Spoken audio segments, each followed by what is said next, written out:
আচ্ছা সৌম্যজিৎ, আমরা কোনো যদি ব্র্যান্ডের নাম বা যে কোনো জিনিসের নামের ধরো একটা লোগো তৈরি করতে চাইছি, আমরা যদি কম্পিউটারে তৈরি করি তো অনেকটা সময় লাগবে। তোমার কি কোনো সহজ প্রসেস জানা আছে যার মাধ্যমে আমরা ফোনেতে খুব কম সময়ের মধ্যে যে কোনো জিনিসের লোগো তৈরি করতে পারবো? একদম করো। সর্বপ্রথম আমরা ক্রোম অ্যাপ্লিকেশন ওপেন করে নেবো। এখান থেকে আমরা সার্চ করে নেবো লোগো মেকার। সার্চ করা যাচ্ছে তাই ক্লিক করে দিলাম। লোগো এই অপশনটা চুজ করলাম। চুজ করে এখানে আমাদের নামটা দিয়ে দেবো। হ্যাঁ, NSI নামটা দিয়ে দিলাম।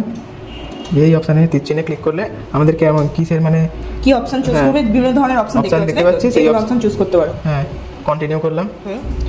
কন্টিনিউ করার পর এখানে অনেক রকমের আসছে দেখতে পাচ্ছি। এখান থেকে তুমি এডিটও করতে পারো, তাই তো? এখান থেকে আমরা ফন্ট স্টাইল চেঞ্জ করতে পারবো। এখান থেকে আমরা ফন্ট স্টাইল, তারপর নেম বা কালার আমরা চেঞ্জ করতে পারবো, তাই তো? অথবা এখান থেকেও আমরা বিভিন্ন চেঞ্জেস আনতে পারবো। ঠিক আছে, ভেরি গুড।